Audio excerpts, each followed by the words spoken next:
Bonjour à tous mes fidèles sujets, aujourd'hui présentation achat Blu-ray et Blu-ray Ultra HD 4K Black Friday volume 2. Et oui, j'ai reçu des commandes en retard, donc notamment venant de The Jokers et Anime Store. Donc j'avais largement matière à vous faire une nouvelle vidéo.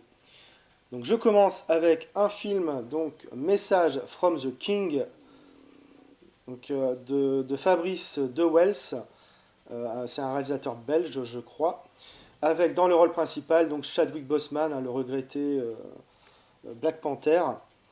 C'est un film que j'ai vu au cinéma, un bon petit film de vengeance. Voilà, l'histoire d'un frère qui est à la recherche de sa sœur, hein, qui part d'Afrique du Sud à Los Angeles pour la retrouver. Voilà, j'en dirai pas plus, je vous laisse découvrir le film. Le steelbook a l'air voilà, sympa sans plus, mais à 10 euros, c'était une bonne opportunité de récupérer ce film. Donc assez content de le rentrer voilà, dans la collection. On enchaîne avec du lourd cette fois-ci, Memories of Murder, donc un film de Bong Joon-ho, le réalisateur donc entre autres hein, de The Host, donc un très très bon réalisateur, hein. Moi j'adore ce film, hein, Memories of Murder. Alors, sachant qu'il y avait un Blu-ray 4K hein, qui est sorti hein, pour ce film, mais sans HDR. Donc honnêtement, en termes de définition, je ne suis pas sûr de gagner énormément, mis à part peut-être la compression qui est un peu meilleure sur le 4K, sur le 4K certainement. Mais voilà, je pense pas que ça valait le coup de l'acheter. Donc le Blu-ray suffira. Donc ça sera l'occasion de revoir cet excellent thriller en Blu-ray. Je l'ai récupéré à 10 euros, donc c'est vraiment une très bonne affaire. Voilà.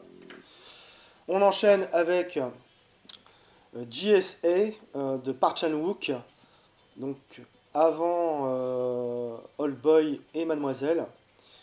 Alors c'est un film que je ne connais pas, je l'ai jamais vu un JSA, donc Joint Security Area. Mais je m'en fais pas trop, hein, Park Chan-wook, j'adore ce qu'il fait, donc voilà, ça sera l'occasion de découvrir ce film. Donc je suis assez impatient de le découvrir. Alors je suis pas trop fan hein, de ce format, assez fin comme ça, mais je me dis que en termes de rangement, ça va être quand même un gain de place, donc c'est pas si mal que ça au final. Donc assez content d'avoir voilà, de rentrer ce film dans la collection également pour 10 euros. J'enchaîne avec des films de Takeshi Kitano. Alors vous aviez pu vous apercevoir dans la précédente vidéo, donc justement dans le volume 1, où j'avais récupéré un coffret trilogie, donc il y avait Violent Cop, Jugatsu et Sonatine. Donc je complète en fait la collection avec Anabi, donc un film assez ancien hein, que j'ai plus trop de souvenirs pour ce film. Je sais que c'était vraiment très très bien, hein. De toute façon, tout ce que fait Takeshi Kitano, c'est plutôt très très bon en général. Voilà, donc c'était l'occasion de récupérer en Blu-ray à pas cher, à 10 euros. Donc voilà, très content d'avoir récupéré aussi ce film. Et dans un tout autre genre, L'été de Kikujiro, pareil, un film de Takeshi Kitano, mais plus un drame, et c'est vraiment plus poétique hein, et mélancolique, hein, comme c'est indiqué par les Inrocks ici. Donc très content de le récupérer aussi. Voilà, pour 10 euros, c'était une bonne opportunité également. J'enchaîne avec le gros coffret collector donc, de In the Mood for Love, donc un film de Wong Kar-wai que j'ai vu il y a très longtemps aussi. Un très beau coffret, voilà, qui était vendu à l'origine 50 euros. Là, je l'ai eu à 25 euros, donc c'est vraiment une très bonne affaire. Pareil, hein, c'est un film que je vais prendre plaisir à revoir, sachant que voilà, on a un Blu-ray de bonus, le Blu-ray du film, le 4K, évidemment, un livre.